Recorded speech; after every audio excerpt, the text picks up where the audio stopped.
Bonjour et bienvenue dans le podcast Hudhud, la messagère.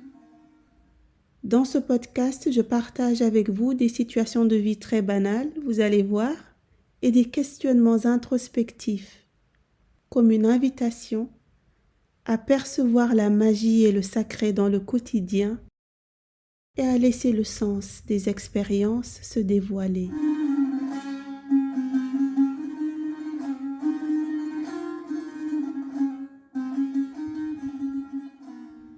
J'étais absente de ma vie, absente du monde, absente de l'instant. Je regardais ailleurs, cherchant des routes imaginaires, en quête d'un miracle et d'une autre réalité. Mais en vérité, ma quête était un voile, mon regard trop absent pour accueillir les présents qui se révèlent dans la présence. J'étais absente alors que lui était présent, tout près, dans le creux de chaque instant. Pendant des années, j'ai cherché ce qui me manquait. Dans une réunion, je rêvais de soleil. À mon bureau, je m'imaginais ailleurs. Je croyais qu'ailleurs, la vie aurait plus d'intensité, plus de profondeur, plus de sens. Alors je voulais partir, changer de ville, changer de pays, changer de peau et de compagnie. Je cherchais des expériences plus fortes, une spiritualité plus vivante, des relations plus profondes, plus, toujours plus. Alors ma réalité me paraissait fade, sans couleur.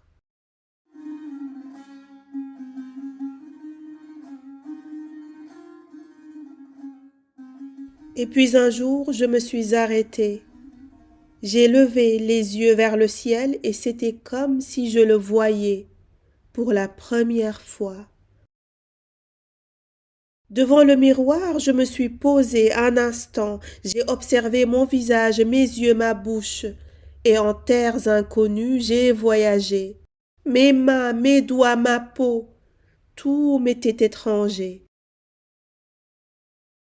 Un soir, j'ai bu une simple gorgée d'eau, sa fraîcheur a émerveillé ma langue, ce fut ma toute première dégustation. Et j'ai pris une orange, je l'ai humée. Son parfum m'a enivré. Mais où étais-je toutes ces années? Où étais-je pour ne pas avoir remarqué ces miracles du quotidien? Où étais-je? Tu sais, selon mes humeurs, mes yeux prennent d'autres lueurs, et mon visage du matin n'est jamais celui du soir, non. J'ai ouvert la porte, ma sœur Khadija est rentrée. Assise sur mon canapé, dans un manteau rose poudré, sa peau d'un noir mat dégageait une fraîcheur hivernale. Sa présence royale m'a saisi, et ses yeux rayonnaient une lumière blanche, froide.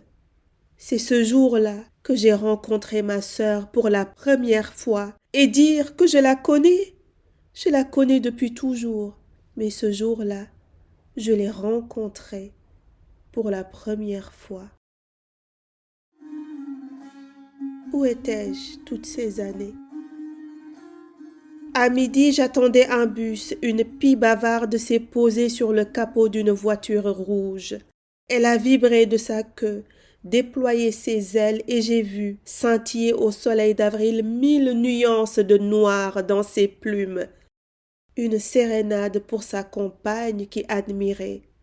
Ce jour-là, j'ai vu de mes propres yeux un oiseau pour la première fois. Où étais-je toutes ces années?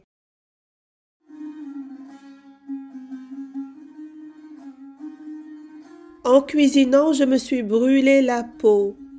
Une plaie en forme de croissant de lune s'est ouverte, vive, rouge et douloureuse. Quelques jours plus tard, en y regardant de plus près, j'ai vu une nouvelle peau et la cicatrice qui disparaissait. Combien de fois je m'étais cogné, égratigné, coupé, et toujours mon corps a su retrouver son intégrité. C'est ce jour-là que j'ai vu pour la première fois à quel point le corps humain est parfait.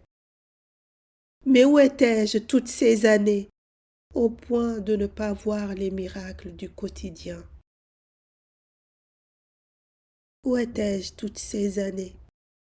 À chercher l'extraordinaire, j'en étais aveuglée.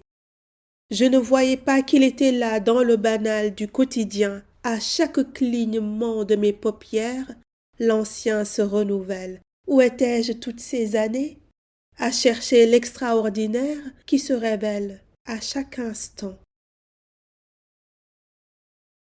J'étais absente, absente de ma vie, absente du monde, absente de l'instant, je regardais ailleurs, en quête d'une autre réalité. Mais en vérité, dans la banalité, il se révèle, dans l'ordinaire, il se manifeste. Le miracle est là, à qui demeure en présence.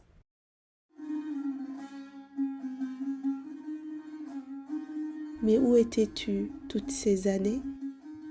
Où étais-tu au point de ne pas voir les miracles du quotidien?